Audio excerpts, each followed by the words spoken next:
এলাকার মানুষেরও জানে মা পাগল, বাবা পাগল একটা সন্তানের জন্য। যেই সন্তান ডাকাতের হাতে অপহরণ হয়, কোথায় সেই যায়েদ বাবা জানে না, মা জানে না, ইয়ামেনের মানুষও জানে না কোথায় ডাকাতের দল যায়েদকে নিয়ে গেল, তারে জীবিত রাখলো নাকি মেরে ফেললো, কেউ তো জানে না, কেউ তো জানে না। ওই অবস্থায় কিছু মানুষ তারা ইয়ামেন থেকে মক্কায় আসলো হজ করার জন্য। হঠাৎ করে নবীর কাছে একটা বালক দেখা, এই সময় তো যায়েদারে বালক না, তিনি প্রায় বালক থেকে আরো একটু বড় যুবকের প্রায় কাছাকাছি হয়ে গেছেন। হারাইছেন ভাইয়ারা 10 বছর 12 বয়সে, এরপরে আবার হারানোর পরে আরো 10 বছর চলে গেল, 20-22 বছর হয়ে গেল। ওই অবস্থায় যায়েদের চেহারাটা দেখা ইয়ামিনের মানুষগুলি তারা চিনে ফেলেছে, কিছুরা চিনে ফেলেছে। এরে দেখ দেখ মুহাম্মদের গোলাম, যে পিছনে পিছনে ঘুরে মানুষের কাছ থেকে জানলাম এর নাম নাকি যায়েদ। এই কথাটা শোনার পর ইয়ামিনের মানুষগুলি ইয়ামিন চলে গেল, যায়েদের বাবাকে বলল, ও যায়েদের বাপ, আমরা যায়েদের সন্ধান পেয়েছি, মক্কায় মুহাম্মদের কাছে দেখেছি, যদি তুমি মুহাম্মদের কাছ থেকে যায়েদকে আনতে চাও তোমরা সহজে আনতে পারবা রে, কারণ মুহাম্মদের দিল বড় নরম, অতি নরম দিলের মহান দিলের একজন মানুষ। যাও তুমি কিছু পয়সা করে নিয়া, স্বর্ণ অলংকার নিয়ে তুমি যাও। ভাইরা বন্ধুরা, যায়েদের বাবা যায়েদের এক চাচাকে সাথে নিয়া মক্কায় চলে আসলেন। আল্লাহর নবীর কাছে এসে সাক্ষাৎ করলেন, নবীর কাছে পরিচয় দিয়ে বলেন, নবী গো, আমি ইয়ামিন থেকে এসেছি গো নবী, আমি হলাম যায়েদের বাবা। আল্লাহ নবী বলে, কোন যায়েদ? বলে, আপনার ঘরে যে যায়েদ আছে সেই যায়েদের বাবা। এই যায়েদের বাড়ি ইয়ামেন। শিশুকালে ডাকাতের হাতে অপহরণ হয়, এরপরে আমার যায়েদ কোথায় কেউ জানি না, কেউ জানি না। তার মা পাগল পাগল, আজও তার মা সুস্থ না গো নবী, পয়সা যা লাগে আপনি নিয়ে আনেন, আমার বাচ্চাটারে দেন। আল্লাহর নবী রহমতের নবীর চোখ থেকে পানি চলে আসলো। নবী বলেন, যায়েদের বাপ, যদি যায়েদ তোমার সন্তান হয় তাহলে আমাকে পয়সা দেওয়া লাগবে না, বদলা দেওয়া লাগবে না। যদি আমার যায়েদ যেতে চায়, আমি মুহাম্মদ খুশি মনে যায়েদকে বিদায় দিব, কারণ আমি মুহাম্মদ ইয়েতিম, জন্মের আগেই বাবা হারাইছি। বাবার আদর কেমন, আব্বু ডাকের ভিতরে কত মজা, আমি নবী তা জানি না রে। অতএব যাও, যায়েদ যদি বাপ মার কাছে যেতে চায় আমার কোনো বাধা নাই। নবী ডাক দিলেন, যায়েদ।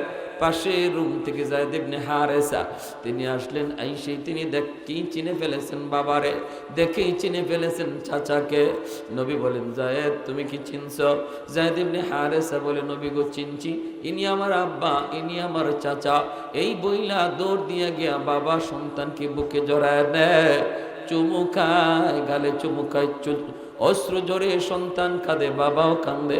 হারানো সন্তান পা ফিরে পাওয়ার পর একই অনুভূতিটা হয় শুধু ওই বাপ মা জানে, পৃথিবীর আর কেউ জানে না রে গোলাম। সন্তান যদি হারায় যায় এর ব্যথাটা কেমন, হারানো মা জানে, হারানো বাবা জানে, আর কেউ জানে না। আল্লাহ নবী রহমতের নবী মনে খুব খুশি, যাক আমার যায়েদ বাবারে পাইছে, মারে খুঁজে পাইছে। হ্যাঁ, আমার যায়েদ তার বাবারে পাইছে, মারে খুঁজে পাইছে। আবার আল্লাহ বলবেন, এরা কি জাহান্নাম দেখছে, জাহান্নামের শাস্তি দেখছে, যে এরা জাহান্নাম থেকে বাঁচতে চায়? বলে, না, তাও দেখে নেই। তখন আল্লাহ বলেন, তাহলে তোমরা ফেরেশতারা সাক্ষী থাকো, আমার যে সকল বান্দারা আমার জান্নাতের আরাম আয়েশও দেখলো না, অথচ জান্নাত চাইলো, তোমাদের সাক্ষী রেখে বলছি, আমার ওই সকল বান্দাদের জন্য আমি আল্লাহ জান্নাতের ফয়সালা দিয়ে দিলাম। ফেরেশতারা তখন বলেন, আল্লাহ সবাইরে মাফ করে দিছেন? বল, হ্যাঁ সবাইকে। বলে, আল্লাহ সবাইকে কেমনে মাফ করলেন? এখানে দুই একজন এমনও ছিল যে ওয়াজ শোনার নিয়তে আসে নাই, তার উদ্দেশ্য হলো বাড়িতে যাওয়া, উদ্দেশ্য হলো আত্মীয়র বাড়িতে যাওয়া, উদ্দেশ্য হলো বাজারে যাওয়া, উদ্দেশ্য হলো অন্য কোথাও যাওয়া। মাঝখানে রাস্তায় ওয়াজ, এই মাহফিল দেখে সে বসে গেছে, কয় মাহফিলটা একটু শুনে যাই, দেখি হুজুর কি বলে। তার মাহফিলে আসার উদ্দেশ্য ছিল না। আল্লাহ তুমি কি তারও মাফ করে দিয়েছ? আল্লাহ তখন বলেন হুমুল জালিসু লা ইয়াশকা জালিসুহুম, এটা এমন এক বরকতি মজলিস, এই মজলিসে আমার যে বান্দাই বসবে আমি আল্লাহ তারই মাফ করে দেব। সুবহানাল্লাহ। তাহলে আমাদের লাভ আসেনি না নাই? আর যদি আমি তওবার নিয়তে বসতে পারি, তওবার নিয়তে বসি, তাহলে আল্লাহ পাক বসার আগে আমার নাম ছিল গুনাহগারের তালিকায়, আর তওবার নিয়তে যদি বসি আর বয়ান শুনি আমার নাম মুহূর্তের ভিতরে আল্লাহ উঠাইয়া দিবে আল্লাহর ওলির তালিকায়। তওবার দ্বারা বান্দা আল্লাহর ওলি হয়ে যায়। আত-তাইবু মিনাজ যামবি কামান লা যামবা লা। মায়ার নবী, রহমতের নবী বলেন তওবাকারীর তওবা আল্লাহ এমনভাবে মাফ করে আমল নামায় গুনার কোনো চিহ্নই রাখেন না। শুধু তা না, বরং ওই গুনাহগুলিকে আল্লাহ নেকি দ্বারা বদলাইয়া দেন। গুনাহকে আল্লাহ কি করেন?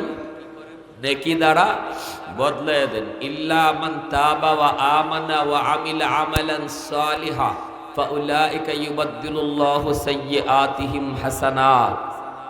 যে তওবা করলো, ঈমান আনলো, নেক আমল করলো, আল্লাহ রাব্বুল আলামিন তার গুনাহগুলিকে নেকি দ্বারা বদলাইয়া দেন।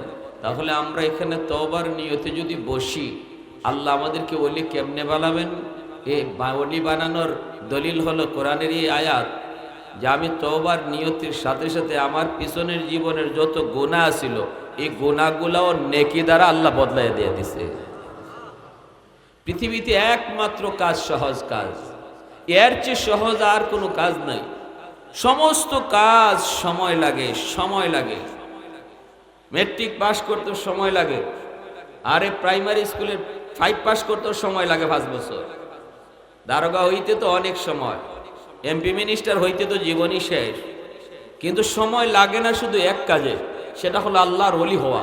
কেউ যদি নিয়ত করে আমি আল্লাহর ওলি হতে চাই, তাহলে সময় লাগে না, খাঁটি দিলে তওবা করার সাথে সাথে মুহূর্তের ভিতরে আল্লাহ তার নাম ওলির তালিকায় লিখে দেন।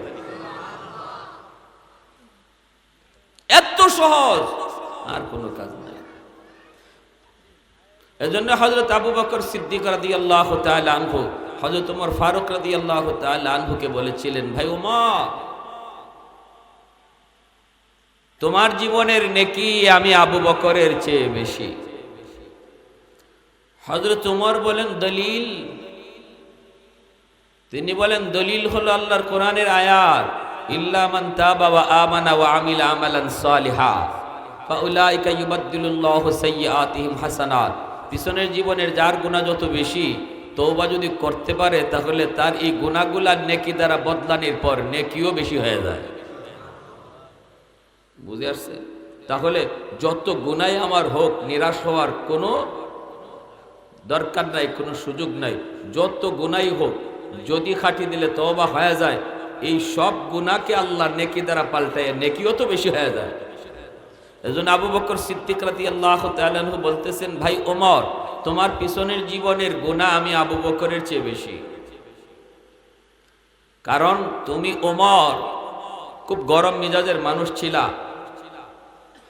ইসলাম গ্রহণ করার আগে তোমার দ্বারা আমার চেয়ে বেশি গুনাহ হয়েছে, কিন্তু ইসলাম গ্রহণ কইরা তওবার কারণে আল্লাহ তো তোমার পিছনের ওই সব গুনাহকে নেকি দ্বারা বদলানোর পর আমি আবু বকরের বিশ্বাস আমার জীবনের নেকির চেয়ে তোমার জীবনের নেকি বেশি হয়ে গেছে। কথা বুঝেন আপনারা সহজে? হযরত ওমর ফারুক রাদিয়াল্লাহু তাআলা আনহু বলেন, ভাই আবু বকর, আমি সুজা মানুষ, সরল মানুষ, আমি এত বুঝি না ভাই। কারণ উম্মতের মধ্যে তুমি হলে শ্রেষ্ঠ, এটাই নবী বলছে, উম্মত জানে, আমিও জানি। কোনো দিক দিয়ে কোনোদিন আমি তোমার সাথে পাল্লা দিয়া পারি নাই।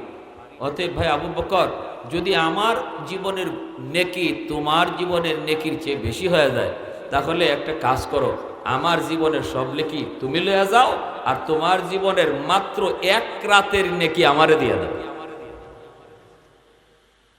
সুবহানাল্লাহ। আর একটু জোরে কইবেন না? কথাটা বুঝছেন? হযরত ওমর কি বলতেছেন? যে আমি ওমরের জীবনের সব নেকি তোমাকে দিয়ে দিলাম, আর তুমি আবু বকরের জীবনের সব নেকি লাগবে না। বিনিময়ে আমার এক রাতের নেকি দিয়ে দাও। বিনিময়ে কয় রাতের? এক রাতের। সিদ্দিক আকবর বলেন এটা কোন রাত? হযরত ওমর বলেন সেটা হিজরতের রাত। সুবহানাল্লাহ। আবু বকর সিদ্দিক রাদিয়াল্লাহু তাআলা আনহু বলেন, ভাই ওমর, ওই হিজরতের রাতে আমার কি পরিমাণ নেকি হইছে এটা তুমিও জানো না, আমিও জানি না। চলো নবীজির কাছে যাই, যাই আল্লাহ নবীরে জিগাই যে নবী গো, হিজরতের রাত আমি আবু বকরের কি পরিমাণ নেকি হইছে একটু বুঝি, তারপরে বদলা বদলি করি। দুজন আল্লাহ নবীর কাছে আসছেন। এসে আল্লাহ নবীর কাছে জিজ্ঞেস করেন, মায়ার নবী বলতেছেন, কি ব্যাপার? সিদ্দিক আকবর আর হযরত ওমর আমার আপনার নবীর সম্পর্কে কি জানেননি আপনারা? 4 খলিফার প্রথম 2 খলিফার সাথে নবীজির সম্পর্ক কি? শ্বশুর বলেন না, কি শ্বশুর? শ্বশুর আপনারাও শ্বশুর করনি? হ্যাঁ। আর 4 খলিফার পরের 2 খলিফা দামান, জামাই। আপনারা চিটাঙ্গের মানুষ জামাই কর, আমাদের সিলেটের মানুষ দামান কর। কি বলে? দামান। দামানদের সাথে শ্বশুরে একসাথে বৈশাখ খানা খাওয়া যায়নি? আপনারা কথা কন না, এটা কি নাজায়েজ? শ্বশুরের সাথে দামানদের একসাথে বৈশাখ খাইতে পারে তো? হ্যাঁ, কোনো কোনো এলাকায় না হয় না। শ্বশুরে যদি দেখে এই রুমে, দামান যায় আরেক রুমে। যদি দেখে শ্বশুর আসতেছে এইদিকে, জামাই যায় আরেক দিকে। অথচ আল্লাহর নবী তার জামাইদেরকে নিয়ে নবী একসাথে বৈশাখ খাইছেন না, খালি মজাও করছেন, ডংও করছেন, কৌতুকও করছেন। আর আমাদের ডং তামসা একসাথে বইয়া খাওয়া দাওয়া যা আছে সব চলে হারাম জায়গায়। শালির সাথে বইয়া খাওয়া না জায়েজ, হারাম, ঠিক কিনা? শ্বশুর বাড়িতে গিয়া শ্বশুরের সাথে বইয়া খানা খাইয়েন, শালির কাছে যাওয়া যাবে না, গেলে গুনাহ, কবিরা গুনাহ, বেজাল বাড়ার সম্ভাবনা, অঘটন ঘটার সম্ভাবনা। আল্লাহর নবীর সাথে জামাই বসছেন, বৈশা খানা খাইছেন।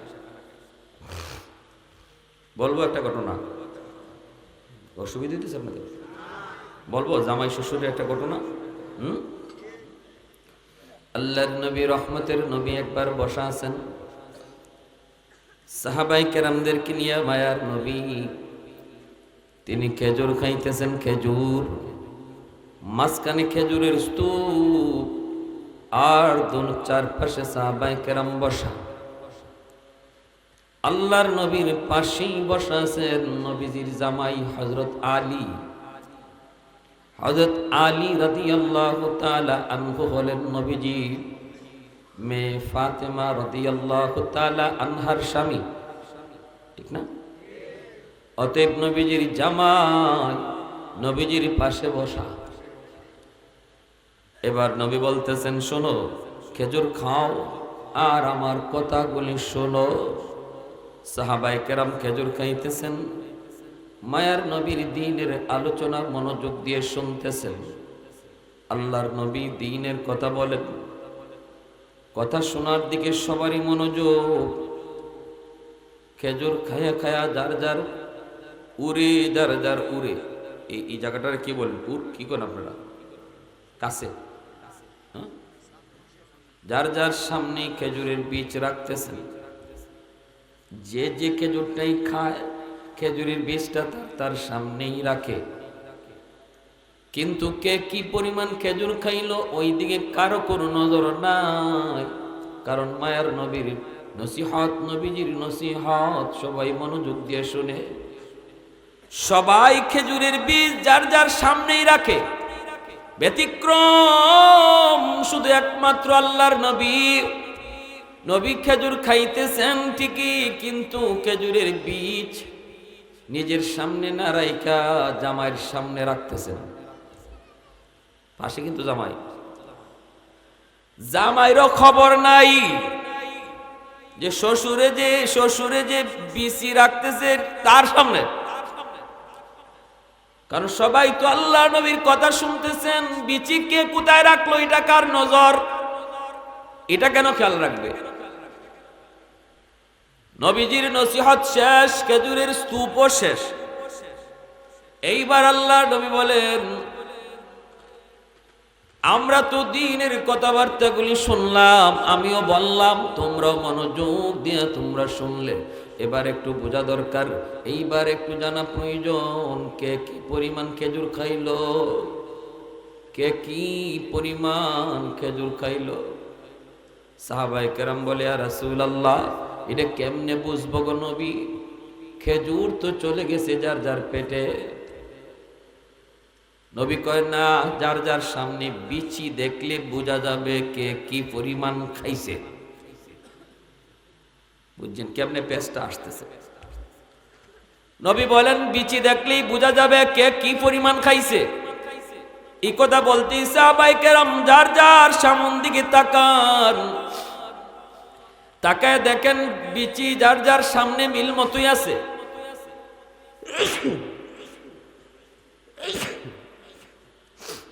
কিন্তু যেই মাত্র নজর আলীর দিকে গেল, সবার চোখ বড় বড় হয়ে গেছে। ঘটনা কি? আমরা খাইলাম খেজুর একটা কইরা, আর আলীর সামনে এত বড় বিচির স্তূপ, মনে হয় আলী খাইছে 2টা কইরা। নাইলে এত বিচি হবে কেন? হযরত আলী নিজেও সামনের দিকে তাকান, তাকে তিনি অবাক হয়ে গেলেন। ঘটনা কি? আমি তো এত খেজুর খাই নাই। সবাই তো বড় বড় চোখে আলীর দিকে তাকাইতেছে, আর মনে মনে বলতেছে, ওরে বাপরে বাপ, আলী যে এত বড় খাদক, আলী যে এত বড় খাদক, এটা তো আগে জানি না। আলী যে এত বড় খাউরা, এটা তো আগে জানি না। তাহলে আলী তো সাংঘাতিক মানুষ। সবাই তো আলীর দিকে তাকাইছেন। হযরত আলী রাদিয়াল্লাহু তাআলা শরম পেয়ে গেছেন না? 5 জন বইলাম একখানো, আর আপনি যদি 3 জন খানা একাই খান, তে আপনার দিকে সবাই তাকাইলে শরম লাগবে না আপনার? হযরত আলী তো শরমও পড়ে গেছেন। ঘটনা কি? সবাই আমার দিকে এইভাবে বড় বড় চোখে তাকায়, নিজেও তাকাইছেন, তাকে এখন চাইবই তো, আমি অত খেজুর কখন খাইলাম, আমি এত খেজুর খাইলাম কখন? হঠাৎ করে নজর গেছে শ্বশুরের দিকে হযরত আলীর। দেখেন শ্বশুরের সামনে খেজুরের বীজ একটাও নাই, অথচ শ্বশুর খেজুর খাইছেন, বিচি গেল কই? হযরত আলী রাদিয়াল্লাহু তাআলা বুঝতে কোনো অসুবিধা নাই যে, ও আচ্ছা, আমার শ্বশুর তাহলে এখানে আমার একটু শরম দেওয়ার ভাও করছেন, আমার লজ্জা দিতে চাইছেন। তো ঠিক আছে, বুঝছি, উনি খেজুর খাইয়া বিচি রাখছেন আমার সামনে, আর আমার এইভাবে কি করছেন, শরমে ফলাইছেন।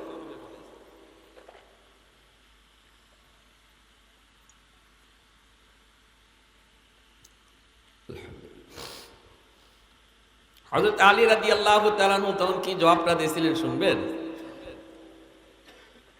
সবাই তো আলীরে শরম দিতেছে, নবীজি মুস্কি হাসতেছেন, শ্বশুরে মুস্কি হাসতেছে, জামাই শরম পাইছে। শরমটা দিছেন কেডা? শ্বশুরে নিজে না। হযরত আলী বলেন, ইয়া রাসূলুল্লাহ, আমার একটা কথা আছে। সবাই নীরব। কি কথা? বলে, হ্যাঁ, আপনার কথাই ঠিক, খেজুরের বীজ দেখলেই বোঝা যাবে কে কি পরিমাণ খাইছে আর কে কত বড় খাওরা। কিন্তু আমার কথা হলো, যিনি খেজুরের সাথে বিচি সহ খাইছেন, ইনি কত বড় খাওরা।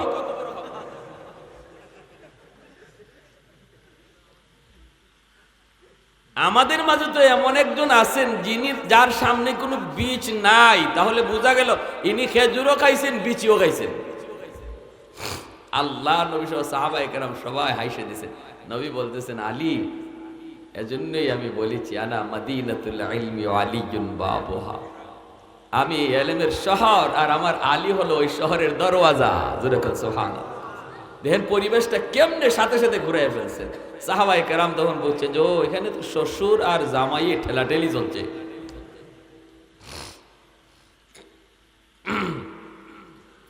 তো যে কথা বলতেছিলাম, হযরত ওমর আর হযরত আলী দুজন আল্লাহর নবীর কাছে গেছেন। দুজনই, হযরত ওমর আর হযরত আবু বকর দুজন নবীজির কাছে গেছেন। দুজন হলেন নবীজির শ্বশুর। যাওয়ার পরে আবু বকর সিদ্দিক বলেন, ইয়া রাসূলুল্লাহ, আমরা একটা বিশাল মামলা নিয়ে আসছি, একটা সমস্যা।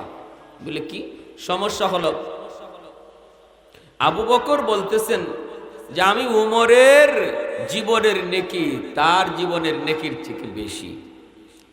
এখন আমি গো নবী অত কিছু বুঝি না, উনি কোরআনে আয়াত দিয়ে দলিলও দেয়। আমি বলছি, কি বলছি এটা আপনি আবু বকরের মুখ থেকে শুনেন। নবী বলতেছেন, আবু বকর কি বলছে ওমরে? বলে, ইয়া রাসূলুল্লাহ, ওমর বলতেছে তার জীবনের নেকি আমাকে দিয়ে দিবে, আর আমি আমার এক রাতের নেকি তারে দিয়ে দিব। এখন পাল্টাপাল্টি করতে চাই। আমি যে আমার নবীজি বলেন এটা কোন রাত? সিদ্দিক আকবর বলেন, ইয়া রাসূলুল্লাহ, এটা হিজরতের রাত, যেই রাতে আমি আপনার সাথে ছিলাম, যেই হিজরতের রাতে আমি আপনার সাথে ছিলাম। এমনি মায়ার নবী বলতেছে, আবু বকর তুমি বদলাবা কি বদলাবা না জানি না, জীবনের নেকি তুমি পাল্টাবা কি পাল্টাবা না জানি না, এই ব্যাপারে সিদ্ধান্ত আমি দেব না, তোমরা পরস্পরের সিদ্ধান্ত নিবা। কিন্তু আবু বকর যেটা জানতে চেয়েছো, ওই রাতে তোমার নেকি কি পরিমাণ সেটা আমি বলে দেই, এরপরে তুমি পাল্টাবা কি পাল্টাবা না, বদলাবা কি বদলাবা না, সেটা তোমাদের ব্যাপার। আমি নবীর কোনো কথা চলে না, আমি কোনো সিদ্ধান্ত দেব না। এই আবু বকর শুনো, শুধু ওমরের জীবনের নেকি নয় রে, তামাম গোটা উম্মতের নেকি যদি এক পাল্লায় রেখে দেওয়া হয়, তবু তোমার এক রাতের নেকির সমান হবে না।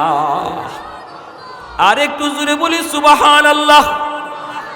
सिद्दीक तेरा नाम से इस्लाम रहेगा, सिद्दीक तेरा नाम से इस्लाम रहेगा, दुनिया की सदाकत में तेरा नाम रहेगा, दुनिया की सदाकत में तेरा नाम रहेगा, फारूक तेरा नाम से इस्लाम रहेगा, दुनिया की अदालत में तेरा नाम रहेगा, उस्मान तेरा नाम से इस्लाम रहेगा, दुनिया की सखावत में तेरा नाम रहेगा, हैदार तेरा नाम से इस्लाम रहेगा, दुनिया की शजाअत में तेरा नाम रहेगा, मुआविया तेरा नाम से इस्लाम रहेगा, दुनिया की सियासत में तेरा नाम रहेगा, दुनिया की सियासत में तेरा नाम रहेगा। एक जोरे कन अल्लाहु अकबर। আবু বকর সিদ্দিক বলে, রে ভাই উমর,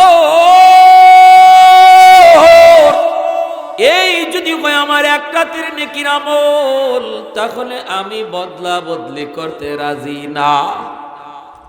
সুবহানাল্লাহ, জোরে কর। এজন্য বলতেছিলাম রে আল্লাহর গোলাম, একটু খেয়াল করে মনোযোগ দিয়ে শোনো, কথাগুলি একটু দিল দিয়ে কথাগুলি শোনার চেষ্টা করি, আমলের নিয়তে কথাগুলি বোঝার চেষ্টা করি। ভাইরে যুবক, এখানে যারা বসলাম, তওবা করার নিয়ত কার কার আছে একটু হাত উঠে আল্লাহকে দেখান। আল্লাহ তুমি প্রতিটা হাতকে কবুল করো। পিছনের জীবনের সবগুলি নেকি আল্লাহ তুমি, পিছনের জীবনের সবগুলি গুনাহ আল্লাহ তুমি নেকি দ্বারা বদলায় দাও। সবাই কোন আমিন, আর একটু জোরে কোন আমিন। ভাইরা বন্ধুরা, আল্লাহ পাক বলেন নামান, কুল ইন কুনতুম তুহিব্বুনাল্লাহ, বন্ধু তুমি বলে দাও, যারা আমি আল্লাহকে ভালোবাসতে চায়, আমাকে যারা পাইতে চায়, আমরা আল্লাহকে পাইতে চাই কি চাই না? পৃথিবীর সমস্ত মানুষকে যদি বলা হয় আল্লাহকে তুমি পাশে চাও কি চাও না, সবাই বলবে আমি আল্লাহকে চাই। যদি বলা হয় তুমি কি চাও, কয় আল্লাহকে চাই। মাজারে যে যায় তারেও যদি বলা হয় কেন আইছো, কয় আল্লাহ পাওয়ার জন্য। যদি তারে দেখা যায় বাবার দরবারে, শেখাও না, কয় আল্লাহ পাওয়ার জন্য। মসজিদে কেন গেছো, আল্লাহ পাওয়ার জন্য। ওয়াজে কেন গেছো, আল্লাহ পাওয়ার জন্য। সবাই আমরা আল্লাহকে পাওয়ার জন্যই ঘুরি, কিন্তু আল্লাহকে কোন পথে পাইতে হয়, কোথায় গেলে আল্লাহকে পাওয়া যায়, কোন লাইনে হাঁটলে আল্লাহকে পাওয়া যায়, এই বিষয়টা অনেকেই ভুল করে। কেউ বা আল্লাহকে পাওয়ার জন্য মাজারে বাজারে ঘোরে, বাবার দরবারে অমুকের দরবারে ঘোরে।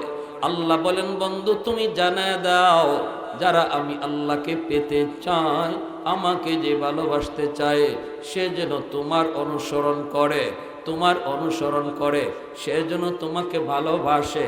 এই কথাটা আল্লাহ বলেন নাই, আল্লাহ বলছেন সে যেন তোমাকে অনুসরণ করে।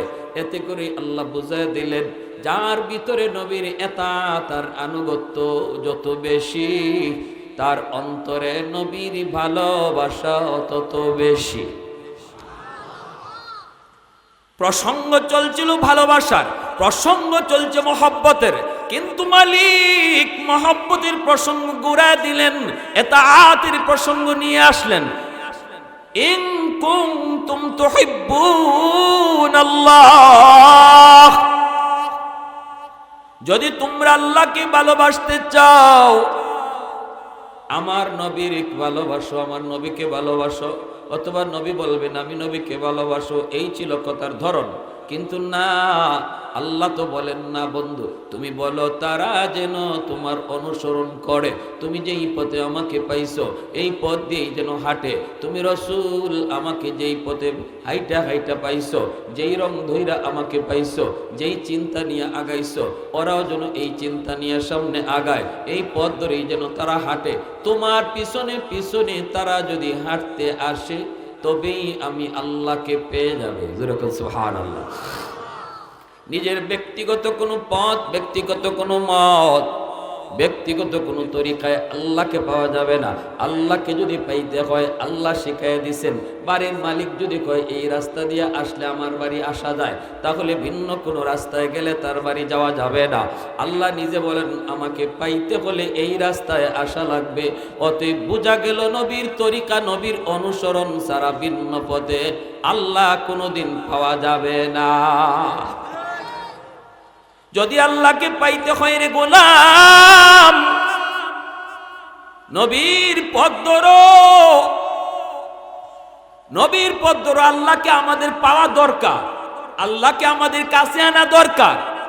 কারণ আল্লাহ যদি আমাদের কাছে চলে আয়, আমরা যদি আল্লাহকে পেয়ে যাই, তাহলে আমার জীবনের যত সমস্যা, ব্যক্তি জীবনের সমস্যা, ঘরের সমস্যা, সমাজের সমস্যা, রাষ্ট্রের সমস্যা, আন্তর্জাতিক সমস্যা, যতগুলি সমস্যা, ওয়ালা তাকিনু ওয়ালা তাহজানু ওয়া আনতুমুল আলাউন ইন কুনতুম মুমিনিন। আল্লাহ বলে ভয় নাই, টেনশন নাই, কোনো চিন্তা নাই। তোমার জীবনের যত সমস্যা, সবগুলি সমস্যার সমাধান করবেন আল্লাহ, যদি তুমি আল্লাহকে পেয়ে যাও। আল্লাহু ওয়ালিয়ুল্লাযীনা আমানু। আল্লাহ বলে বান্দা আমি হলাম তোর ওয়ালি, আমি হলাম তোর বন্ধু, আমি আল্লাহ হলাম তোর বন্ধু। এবার তুই আমার বন্ধু কিনা শুন, দেখ তোর ভিতরে এই গুণটা আছে কিনা। ইন আউলিয়াউহু ইল্লাল মুতাওয়ারগুন, তোর মধ্যে আছে কিনা। যদি থাকে তাহলে তুইও আমার বন্ধু। যেরকম সুবহানাল্লাহ, আর একটু যেরকম সুবহানাল্লাহ। তাহলে আল্লাহকে যদি বন্ধু বানাতে চাই, আল্লাহকে যদি পাইতে চাই, তাহলে ভাইরা বন্ধুরা পাইলে লাভ কি? কয় পাইলে লাভ হলো ঘরের অশান্তিও সেটা দেখবে আল্লাহ, সমাজের অশান্তিও দেখবে আল্লাহ, দুশ্মনের পক্ষ থেকে ভয় ভীতি, যত সমস্যা, সবগুলি সমস্যার সমাধান করবেন কে? মুমিনের জীবনে কোনো সমস্যা থাকতে পারে না, মুমিনের জীবনে কোনো পরাজয় থাকতে পারে না। আল্লাহ বলে তোমার বিজয় হবে, বিজয় তোমারই হবে, তুমি বিজয় লাভ করবে যদি তুমি খাঁটি মুমিন হও, যদি তুমি খাঁটি মুমিন হও। কে সেই মুমিন? কয় যার অন্তরে তাকওয়া আছে। কে সেই মুমিন? যে আল্লাহকে পায়া গেছে। যেরকম সুবহানাল্লাহ। তাহলে আল্লাহকে আমাদের পাওয়া দরকার আছে নি না নাই? বাইরে বর্তমান দুনিয়ার হালত বেশি খারাপ, অত্যন্ত খারাপ। তাম পৃথিবী জুড়ে দুশ্মন এক হয়ে গেছে। বিশ্ব মানচিত্র থেকে ইসলাম মুছে দিতে চায়।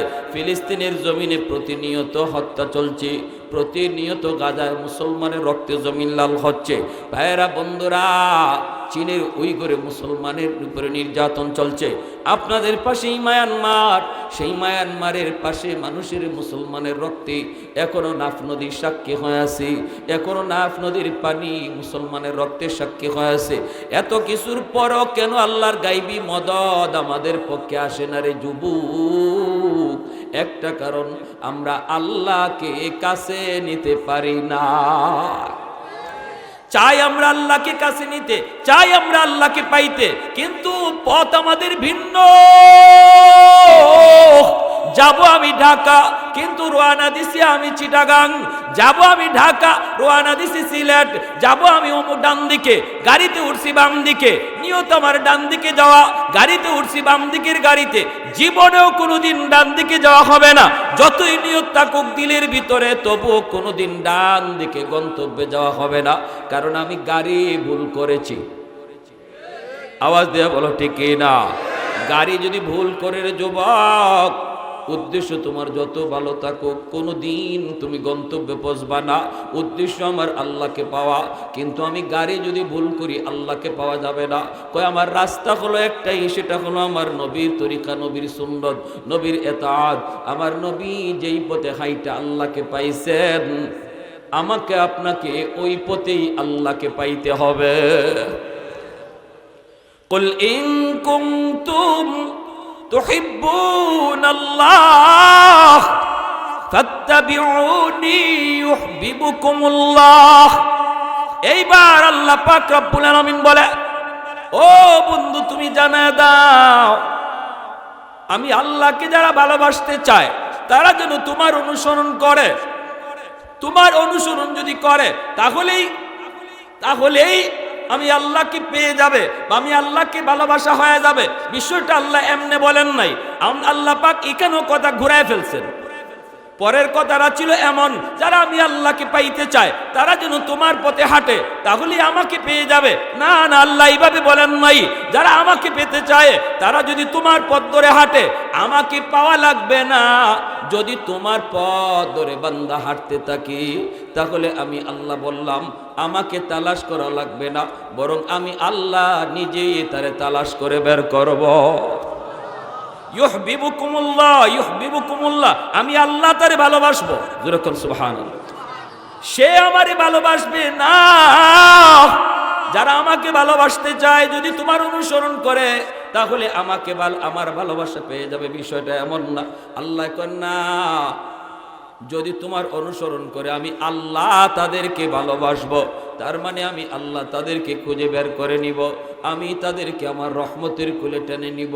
কারণ তোমার পথ ধরে যখন আমার বান্দা হাঁটতে শুরু করবে, এই পথটা তো সাধারণ কোনো পথ নয়।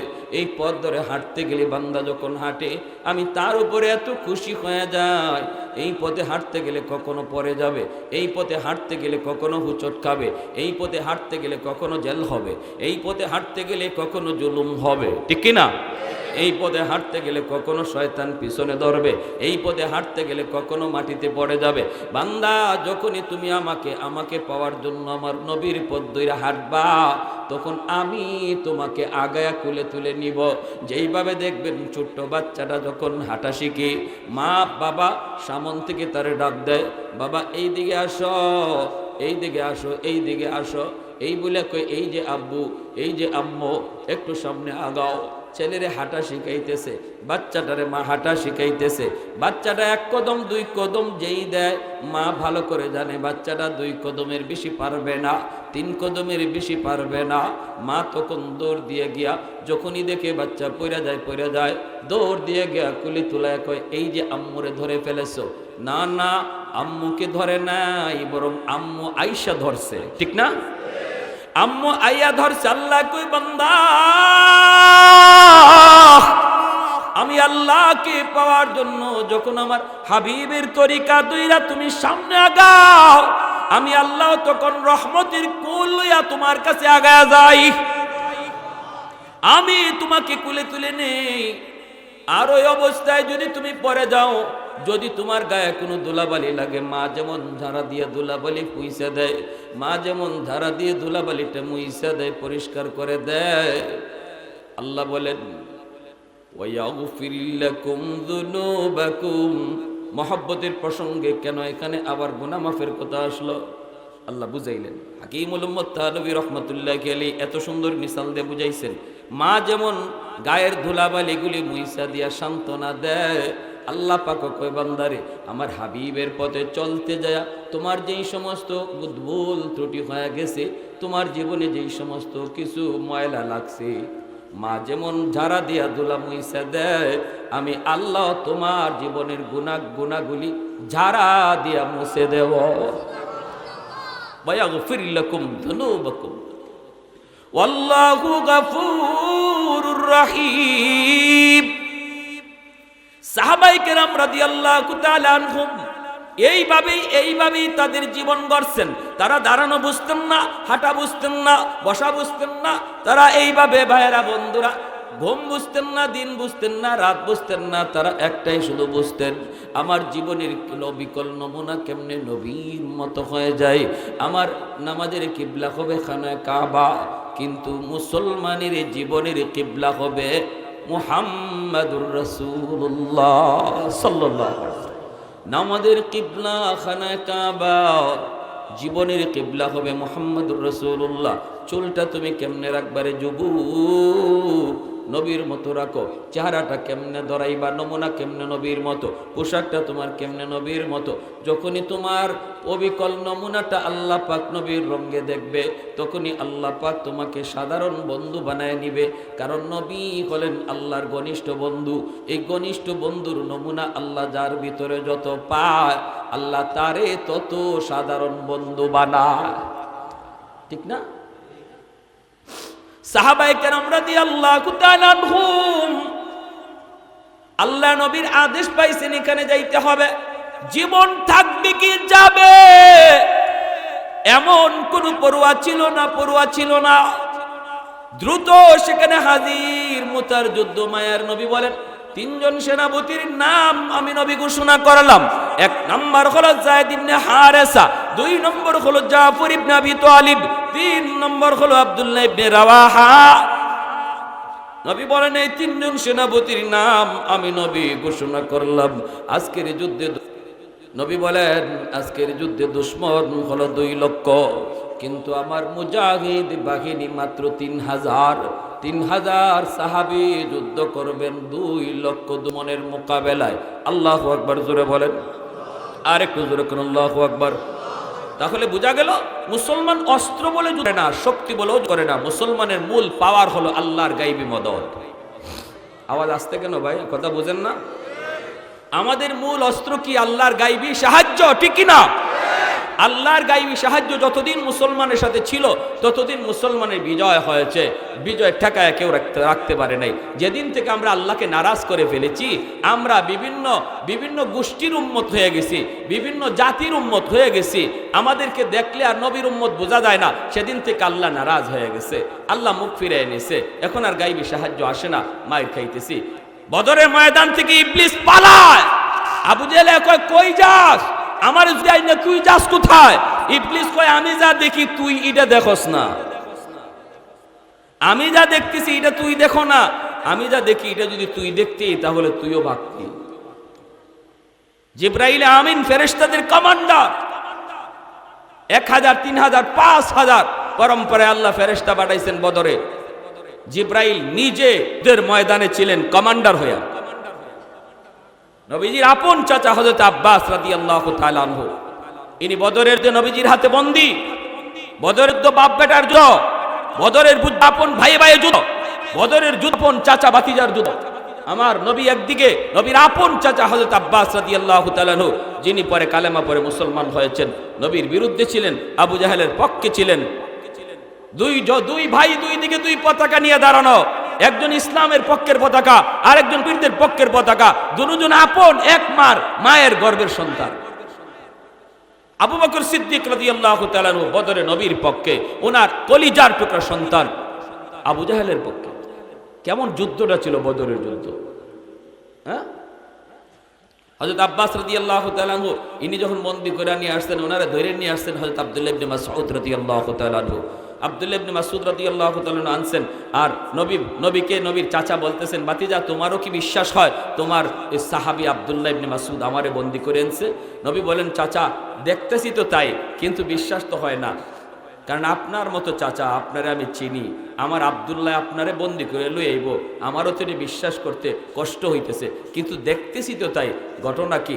তখনই চাচা বলতেছে, না ভাতিজা, আমারে আব্দুল্লাহ মূলত গ্রেপ্তার করে নাই, আব্দুল্লাহ একটা আব্দুল্লাহর পিছনে যে ছিল তারে তোমরা দেখো নাই, আমি দেখেছি। নবী বলেন, সে কে? তখনই জিব্রাইল আমিন আবু জাহেলের কল্লার সামনে বৈশা বৈশা মুস্কি হাসতেছিলেন। ইমাম বুখারী রাহমাতুল্লাহি আলাইহি জিলদে সানি কিতাবুল মাগাজির মধ্যে এভাবে উল্লেখ করেছেন। ওই অবস্থায় তিনি বলতেছেন, ওই যে লোকটা উনি কে?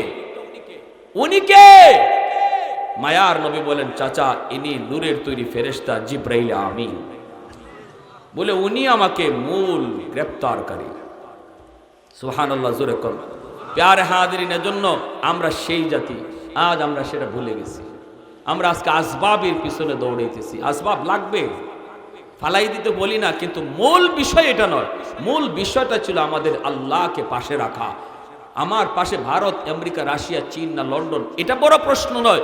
আমার সবচেয়ে বড় কথা ছিল আমার সাথে আমার আল্লাহ আসেনি না নাই। দেখো, প্রতিটা মুসলমান যখন এই চিন্তা করবে আল্লাহকে পাশে রাখো, তখনই আল্লাহ বলে, বান্দা তোর আর কিছু করা লাগবে না, মাত্র খালি দাঁড়ায় থাকবি, মারমু তো আমি, ওমা রমাইতা ইদ রমাইতা ওয়ালাকিন্নাল্লাহ রামা। আল্লাহকে, বন্ধু বদরে তুমি মারো নাই, মারছি আমি আল্লাহ।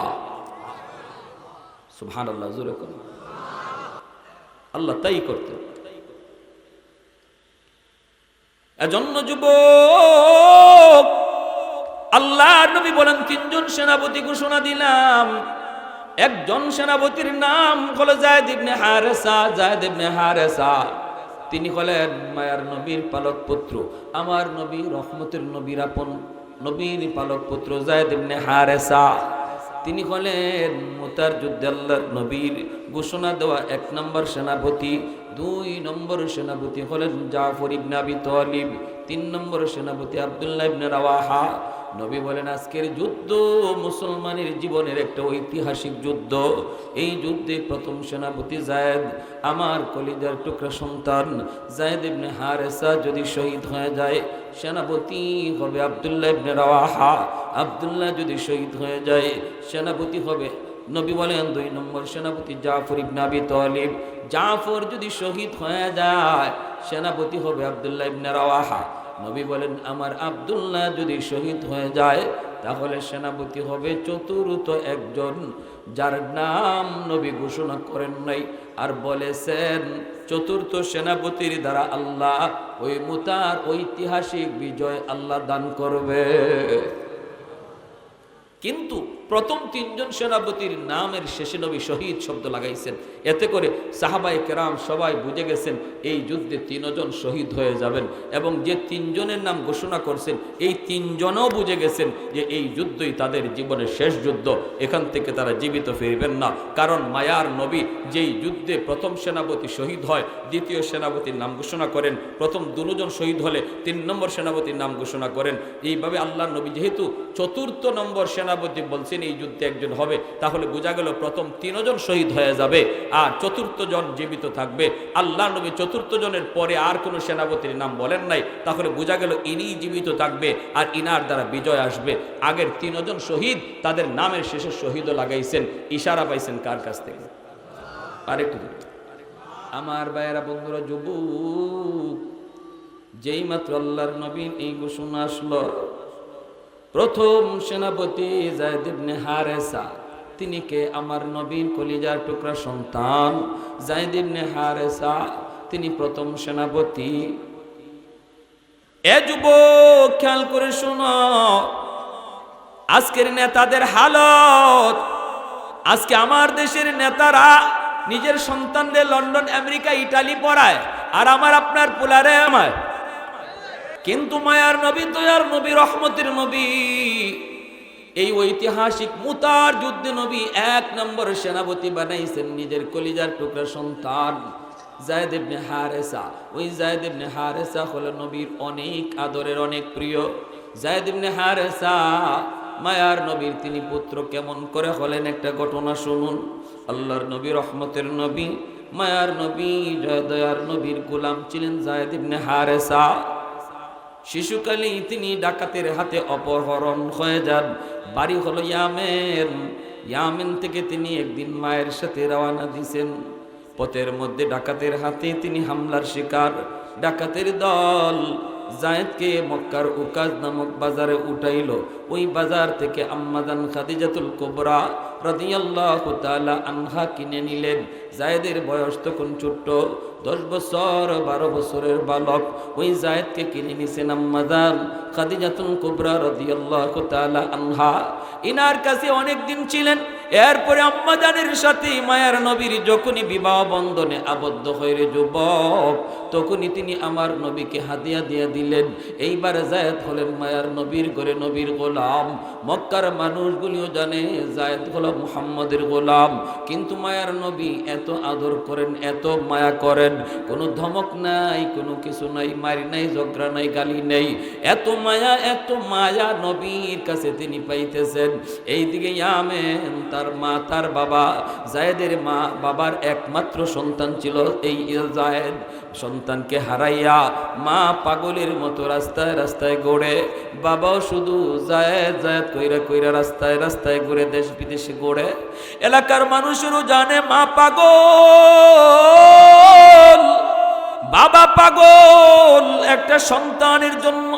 যেই সন্তান ডাকাতের হাতে অপহরণ হয়, কোথায় সেই যায়েদ বাবা জানে না, মা জানে না, ইয়ামেনের মানুষও জানে না কোথায় ডাকাতের দল যায়েদকে নিয়ে গেল, তারে জীবিত রাখলো নাকি মেরে ফেললো, কেউ তো জানে না, কেউ তো জানে না। ওই অবস্থায় কিছু মানুষ তারা ইয়ামেন থেকে মক্কায় আসলো হজ করার জন্য। হঠাৎ করে নবীর কাছে একটা বালক দেখা, এই সময় তো যায়েদ আর বালক না, তিনি প্রায় বালক থেকে আরো একটু বড় যুবকের প্রায় কাছাকাছি হয়ে গেছেন। হারাইছেন ভাইয়ারা 10 বছর 12 বয়সে। এরপরে আবার হারানোর পরে আরো 10 বছর চলে গেল, 20-22 বছর হয়ে গেল। ওই অবস্থায় যায়েদের চেহারাটা দেখা ইয়ামিনের মানুষগুলি তারা চিনে ফেলেছে, কিছুরা চিনে ফেলেছে। এরে দেখ মুহাম্মদের গোলাম যে পিছনে পিছনে ঘুরে, মানুষের কাছ থেকে জানলাম এর নাম নাকি যায়েদ। এই কথাটা শোনার পর ইয়ামিনের মানুষগুলি ইয়ামিন চলে গেল। যায়েদের বাবাকে বলল, ও যায়েদের বাপ, আমরা যায়েদের সন্ধান পেয়েছি, মক্কায় মুহাম্মদের কাছে দেখেছি। যদি তুমি মুহাম্মদের কাছ থেকে যায়েদকে আনতে চাও, তোমরা সহজে আনতে পারবা রে। কারণ মুহাম্মদের দিল বড় নরম, অতি নরম দিলের, মহান দিলের একজন মানুষ। যাও তুমি কিছু পয়সা করে নিয়া, স্বর্ণ অলংকার নিয়ে তুমি যাও। ভাইরা বন্ধুরা, যায়েদের বাবা যায়েদের এক চাচাকে সাথে নিয়া মক্কায় চলে আসলেন। আল্লাহর নবীর কাছে এসে সাক্ষাৎ করলেন। নবীর কাছে পরিচয় দিয়ে বলেন, নবী গো, আমি ইয়ামিন থেকে এসেছি গো নবী, আমি হলাম যায়েদের বাবা। আল্লাহ নবী বলে, কোন যায়েদ? বলে, আপনার ঘরে যে যায়েদ আছে সেই যায়েদের বাবা। এই যায়েদের বাড়ি ইয়ামেন। শিশুকালে ডাকাতের হাতে অপহরণ হয়। এরপরে আমার যায়েদ কোথায় কেউ জানি না। তার মা পাগল। আজও তার মা সুস্থ না গো নবী। পয়সা যা লাগে আপনি নিয়ে আনেন, আমার বাচ্চাটারে দেন। আল্লাহর নবী, রহমতের নবীর চোখ থেকে পানি চলে আসলো। নবী বলেন, যায়েদের বাপ, যদি যায়েদ তোমার সন্তান হয়, তাহলে আমাকে পয়সা দেওয়া লাগবে না, বদলা দেওয়া লাগবে না। যদি আমার যায়েদ যেতে চায়, আমি মুহাম্মদ খুশি মনে যায়েদকে বিদায় দিব। কারণ আমি মুহাম্মদ ইয়েতিম, জন্মের আগেই বাবা হারাইছি। বাবার আদর কেমন, আব্বু ডাকের ভিতরে কত মজা, আমি নবী তা জানি না রে। অতএব যাও, যায়েদ যদি বাপ মার কাছে যেতে চায়, আমার কোনো বাধা নাই। নবী ডাক দিলেন যায়েদ। পাশের রুম থেকে যায়েদ ইবনে হারেসা তিনি আসলেন। আইসেই তিনি দেখেই চিনে ফেলেছেন বাবারে, দেখেই চিনে ফেলেছেন চাচাকে। নবী বলেন, যায়েদ তুমি কি চিনছ? যায়েদ ইবনে হারেসা বলে, নবী গো, চিনছি, ইনি আমার আব্বা, ইনি আমার চাচা। এই বইলা দৌড় দিয়ে গিয়া বাবা সন্তানকে বুকে জড়ায় নেয়, চুমুকায়, গালে চুমুকায়, অশ্রু জোরে সন্তান কাঁদে, বাবাও কান্দে। হারানো সন্তান ফিরে পাওয়ার পর একই অনুভূতিটা হয় শুধু ওই বাপ মা জানে, পৃথিবীর আর কেউ জানে না রে গোলাম। সন্তান যদি হারায় যায় এর ব্যথাটা কেমন, হারানো মা জানে, হারানো বাবা জানে, আর কেউ জানে না। আল্লাহ নবী রহমতের নবী মনে খুব খুশি, যাক আমার জায়েদ বাবারে পাইছে, মারে খুঁজে পাইছে। হ্যাঁ, আমার জায়েদ তার বাবারে পাইছে, মারে খুঁজে পাইছে। নবীর মনেও খুশি। আল্লাহ নবী কয়, জায়েদ তোমার মা তোমার তালাশে তালাশে পাগল হয়ে গেছে রে বাবা, যাও তুমি মায়ের কাছে যাও, বাবা আসছে তোমাকে নেওয়ার জন্য, তুমি চলে যাও। যেই মাত্র নবী বলতেছে যায় তুমি চলে যাও, যায় তো নড়ে না চড়ে না, একটা কদম সামনে দেয় না, যেখানে দাঁড়ানো সেখানে দাঁড়ায় আছে, মাথাটা নিচের দিকে দিয়ে আছে। ওই অবস্থা আল্লাহর নবী কয়, যায় তুমি কি তোমার বাপ মার কাছে যেতে চাও না? যদি তুমি যেতে চাও আমি নবী কোনো বদলা তোমার বাবার কাছ থেকে নেব না, খুশি মনে তোমাকে বিদায় দেব। আর যদি আমি নবীর সাথে তুমি থাকতে চাও আমি খুশি মনে আমার কুলে তুলে নিব। সিদ্ধান্ত চলে আসলো যায়েদ ইবনে হারেসার কাছে, বাপ্পার কাছে যাবে নাকি নবীর কাছে থাকবে। এইবার যায়েদ মাথার নিচের দিকে দিয়ে টপ টপ করে চোখ থেকে অশ্রু ঝরে আর কান্দে আর কই, মায়ার নবী গো, এতদিন যাবত আমি বাপ মা থেকে বহু দূরে, কিন্তু আপনার কাছে আসার পর আমার যে বাবা নাই, আমার যে মা নাই, এই কথা আমি ভুইলা গেছি। কারণ বাবার আদর মায়ের আদর যা আছে গো নবী আমি পুরাটাই আপনার কাছে পাইছি। আমার যে বাবা নাই মা নাই আমি কখনো আমার মনে পড়ে না, মনে হয় না মানুষের ভিতরে যে এত দরদ, এত মায়া, এত মহব্বত, নবী গো আপনার কাছে না আসলে আমি বুঝতাম না। ডাকাতদের হাতে থাকা অবস্থায় আমি মনে করতাম মানুষের চেয়ে জঘন্য আর কেউ নাই, হাইওয়ানের চেয়েও মানুষ বেশি নিকৃষ্ট।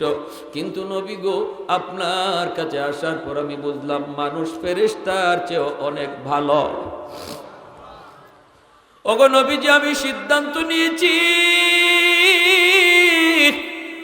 আমি আমার বাকি জীবন আপনার কদম জড়ায়া থাকতে চাই। এই কথা বলতেই যায়েদের বাবা দৌড় দিয়া ইয়া যায়েদের বুকে জড়ায় কয়, বাবা তুই কি কইলি রে? তোর মা তোর জন্য পাগল। কি কইলি বাবা? মায়ের কাছে বুঝি যাবি না? কই বাবা তুমি বিশ্বাস করো বাবা, তুমি কি তোমার সন্তানের শান্তি চাও না, আরাম চাও না? বাবা তুমি বলো না, আমি ছেলে হইয়া কেমনে বাপ মাথায় কেন নবীর কাছে থাকতে চাই, বাপ মা চাইরা নবীর কাছে থাকতে চাই। কেমন মায়াটা পাইছি তখনই বাবাও বুঝে ফেলেছে সন্তানের কপালে চুমু খায়, সন্তানের কপালে চুমু খায় আর বলে, বাজান রে আমার বুঝতে বাকি নাই মায়ার নবীর দরবারে তুমি কত আরামে আছো, কত শান্তিতে আছো। ঠিক আছে বাবা, আমি বাবাও মেনে নিলাম, আজ থেকে তুমি নবীর দরবারেই থাকো। আমরা মা বাবা মাঝে মাঝে ইয়ামেন থেকে তোমাকে এসে দেখে যাব। এই যায়েদ ইবনে হারেসা মুতার যুদ্ধের 1 নম্বর সেনাপতি। আল্লাহ নবী কই, যায়েদ যাও বিদায় নিয়ে আসো। যায়েদ ইবনে হারেসা তিনি নবীর কাছ থেকে বিদায় নিলেন। আমার নবী নিশ্চিত জানেন এই যুদ্ধে যায়েদ শহীদ হয়ে যাবে। এরপরেও নবীজি বিদায় দিতেছেন আর বলতেছেন, যায়েদ তোমার সন্তান উসামার কাছ থেকে বিদায় নিয়ে যাও। উসামার কাছে গেলেন, উসামার বয়স তখন 10 বছর। যায়েদ উসামার কাছে গিয়া চোখের পানি জড়ায় কই, বাজান বাজান দুনিয়াতে আমার তুমি আর নবী ছাড়া কেউ নাই রে বাবা। বাবা আমি যুদ্ধে যাইতেছি, হয়তো এই যুদ্ধ থেকে বাবা ফিরব না। তুমি যদি কোনোদিন বড় হইয়া বাবার কথা ইয়াদ করো, শাম সিরিয়ার রাস্তার কিনারায় বাবার কবর তুমি খুঁজে নিও। সাহাবায়ে কেরাম নিজেদের কবর বানাইছেন চীনে, আফ্রিকায়, পৃথিবীর দেশ দেশান্তরে যার যার কবর বানায় নিয়েছেন। 1.5 লক্ষ সাহাবায়ে কেরাম মদিনায়, আমার নবী মক্কায় সেই বিদায় হজের ভাষণে ছিলেন, কিন্তু কবর মক্কা মদিনায় পাওয়া যায় মাত্র 10,000। 1 লক্ষর উপরে সাহাবী নিজের কবর নিজের গ্রামে নিজের এলাকায় বিবি বাচ্চার কাছে বানাইতে পারেন নাই রে। সন্তান সন্ততি সব রাইখা কবর বানাইছেন। পরিবারের কাছ থেকে বিদায়, আমার নবীও জানেন শেষ বিদায়, জাফর নিজেও জানে শেষ বিদায়, মদিনার সাহাবীরাও জানে শেষ বিদায়। গেলেন ঘরে, যায় দেখেন বিবি কোরআন তিলাওয়াত করে, পাশেই ছোট্ট দুইটা বালক, 4 বছর 6 বছরের দুইটা ছেলে আছিল, জাফর ইবনে আবি তালিব। মা কোরআন তেলাওয়াত করে, আর দুই ভাই মায়ের পাশে বসে বসে কোরআন তেলাওয়াত শুনতেছে। মা যদি কোরআন তেলাওয়াত করে, বেশি বেশি কোরআন তেলাওয়াত করে, সন্তান শুধু কোরআন তেলাওয়াত শিখে তা না, বরং হাফিজে কোরআন হয়। মা যদি সন্তান পেটে রাইখা বেশি বেশি কোরআন তেলাওয়াত করে, সন্তান কোরআনের হাফেজ হয়। মা সন্তান পেটে লইয়া যদি বেশি বেশি গান শুনে, সন্তান বড় হওয়ার পর গানের মাস্টার হয়। মা যদি সন্তান পেটে নিয়ে পর্দার ভিতরে চলে, সন্তান মেধাবী হয়, জ্ঞানী হয়, জেহনি হয়। আর মা সন্তান পেটে নিয়ে যদি বেপরদায় চলে, সন্তান গবী হয়, সন্তান মেধা বিকাশ ঘটে না, প্রতিবন্ধী হয়, বোকা হয়, বোকা। এজন্য মায়েরা মনে রাখবা, সন্তান তুমি কেমন চাও, এই নির্ভরতা, এই বিষয়টা নির্ভর করে বাপ মার উপর, বেশিরভাগ নির্ভর করে মায়ের উপর। কারণ সন্তান মাকে বেশি টাইম পায়, গর্ভে ছিল তাও মায়ের সাথে, দুধ খাইছে তাও মায়ের সাথে, ঠিক না? দুধ পান করানোর বয়স মায়ের সাথে, গর্ভে ছিল তাও মায়ের সাথে, এরপরে একটু বড় হয়েছে তাও মাকেই বেশি দেখে, বাবা বেশি টাইম ঘরের বাইরে থাকে। এজন্য মার আসর সন্তানের উপরে বেশি পড়ে। আর নবী বলেন, আলমার আতু রায়াতুন আলা বাইতি যাওজিহা ওয়া ওয়ালাদিহি। নবী বলেন, প্রতিটা মহিলাকে আল্লাহ পাক স্বামীর ঘরের হেফাজতের ব্যাপারে জিজ্ঞেস করবে, আর জিজ্ঞেস করবে সন্তানের ব্যাপারে। সন্তানকে তুমি কি শিখাইছো, সন্তানকে তুমি কি দেখাইছো? মা গো, তুমি দুধ পান করানোর সময় যদি কোরআন তেলাওয়াত করো, দুধের সাথে তিলাওয়াত যায় ঢুকবে। আর দুধ পান করানোর সময় যদি নাটক সিনেমা দেখো, দুধের সাথে গান বাজনাও যায় ঢুকবে, ঠিক না? এজন্য ভাইয়েরা বন্ধুরা, জাফর ইবনে আবি তালিব বিবি সাহেব কোরআন তেলাওয়াত করে, দুইটা বাচ্চা কোরআন তেলাওয়াত শুনে, ওই অবস্থায় তিনি ঘরের ভিতরে যায় ঢুকলেন। ঢুকেই বিবিকে বলতেছেন, বিবি গো, কোরআন তেলাওয়াত একটু বন্ধ করো গো। যুদ্ধের ময়দানে আজ আমি 2 নম্বর সেনাপতি, নবী ঘোষণা দিয়েছেন, বিদায় দাও। সাথে সাথে দুইটা বাচ্চা বাবারে জড়ায় ধরছে। জাফর ইবনে আবি তালিবের বিবি কয়, স্বামী গো, যুদ্ধের ময়দানে যাবেন, অসুবিধা নাই, আমার বাধা নাই। তবে আমি মায়ের নবীর জবানে শুনেছি, যুদ্ধে যাবার আগে মোনাজাত করলে আল্লাহর দরবারে মোনাজাত কবুল হয়। আপনি মোনাজাত করবেন না, মোনাজাত করব আমি। আপনি শুধু আমার সাথে আমিন আমিন বলবেন। এমনি জাফর ইবনে আবি তালিবের বিবি তিনি হাত উঠাই দিয়েছেন, জাফরের বিবি হাত উঠাইছেন, জাফর তিনিও হাত উঠাইছেন। ছোট দুইটা বাচ্চা, তারাও বাপ মার সাথে হাত বাড়ায় দিছে। মাঝে মাঝে ঘরে বাচ্চাদেরকে নিয়ে মোনাজাত করবেন, বিবিরে নিয়ে মোনাজাত করবেন। বাচ্চাদের হাতের দোয়া আল্লাহর কাছে কবুল হয়, মহিলাদের দোয়া পুরুষের আগে আল্লাহর দরবারে কবুল হয়। সুবহানাল্লাহ কর। ভাইয়েরা বন্ধুরা, মোনাজাত উঠাইছেন, 1 নাম্বার দোয়া, আল্লাহ আজকের যুদ্ধ, জাফর বলেন আমিন। 2 নম্বর দোয়া করছেন, আল্লাহ আজকের মুসলমানদের সাহস বাড়ায় দিও। জাফর বলেন আমিন। দুটোটা দোয়া কবুল, কারণ ইনি যুদ্ধে যাওয়ার আগে দোয়া কবুল, আমিন কইতেছেন কবুল। 3 নম্বর দোয়াটাই বিবি করতেছে, আল্লাহ আজকের যুদ্ধে আমার স্বামীরে তুমি গাজী বানাইয়া ফেরত দিও, কারণ আমার 2টা অবুঝ বাচ্চা। আল্লাহ তুমি আমার বাচ্চাগুলার মুখের দিকে তাকাইয়া আমার বাচ্চাগুলিরে এতিম বানায়ো না। আল্লাহ আমার স্বামীরে তুমি জীবিত পৌঁছায় দিও। এই কথাটা বলতেই জাফর হাতটা আস্তে করে ছেড়ে দিলেন, আমিন বললেন না। হাতটা ছেড়ে দিয়া তলোয়ারের বাট দিয়া বিবির হাতটারে আস্তে করে নামায়া বলতেছেন, বিবি গো, তোমার 3টা দোয়া আর 2টা দোয়া আল্লাহর কাছে কবুল হবে, কিন্তু 3 নাম্বার দোয়া কবুল হবে না। কারণ বিবি গো, আমি তোমার কাছে বলতে চাই নাই, কিন্তু তুমি বলতে বাধ্য করলা। আজকের যুদ্ধে আমি 2 নম্বর সেনাপতি, আমার পরে নবী আরেকজন সেনাপতির নাম ঘোষণা করেছে, আমার নামের শেষে নবী শহীদ শব্দ লাগাইছেন। এতে করে শুধু আমি না, মদিনার সমস্ত মুজাহিদরা জানে এই যুদ্ধে আমি শহীদ হয়ে যাব, জীবিত আসব না। বাচ্চাগুলি বাবারে জড়ায় কান্দে, বাবার বাচ্চাগুলির কপালে চুমু খায়। এই মহিলা তিনি বিদায় নিয়ে গেলেন, জীবনের শেষ বিদায়। আর বললেন, বিবি গো, আমার বাচ্চাগুলিরে তুমি তোমার কাছে আমানত রেখে গেলাম, দেখে শুনে রাখো, কিয়ামতের ময়দানে জান্নাতে, আল্লাহর তৈরি জান্নাতে দেখা হবে।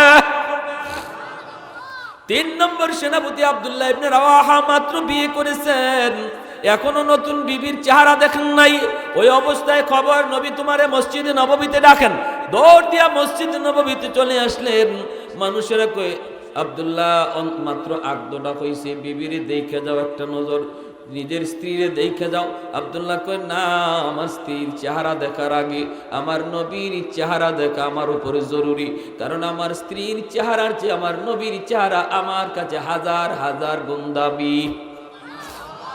দৌড়ে মসজিদে নববীতে চলে আসলেন। আইসাই শুনেন আজকের যুদ্ধের 3 নম্বর সেনাপতি উনি। নবী বলতেছেন, আব্দুল্লাহ যাও, যে বিদায় নিয়ে আসো। উনার পরে আরেকজন সেনাপতি, তার মানে আব্দুল্লাহ নিজেও শহীদ হয়ে যাবেন, এই যুদ্ধ থেকে তিনিও ফিরবেন না। দৌড় দিয়া বাড়িতে গেলেন, যুদ্ধের পোশাক পইরা, ঘোড়ার পিঠে